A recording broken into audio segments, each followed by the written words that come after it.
ఏమని చెప్తారంటే, చనిపోతే పరిష్కారం కాదురా, సావు పరిష్కారం కాదు, బతికి ఉండి సాధించాలి. మీకున్న సమస్యలు ఇక్కడ ఉన్న వాళ్ళకి చాలా మందికి ఉన్నాయి. వీళ్ళందరూ చచ్చిపోయారా ఏంటి, అందరూ చనిపోతారా అని సావనివ్వరు. చాలా మంది ఎందుకు అలా చేస్తున్నారు అని అంటే, ఈ లోకాన్ని ఏలుతున్నటువంటి అపవాది అయినటువంటి సైతాను వారిని కృంగతీస్తుంది.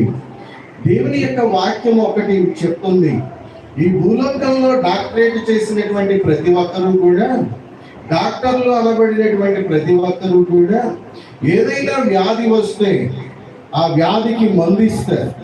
హార్ట్ అటాక్ వస్తే దానికి బైపాస్ సర్జరీ చేసి మరలా గుండె సరిగా కొట్టుకోవడానికి, దానికి రక్త ప్రసరణ సరిగా అందుకొని మరలా తిరిగి గుండె పని చేయడానికి వైద్యం చేస్తారు.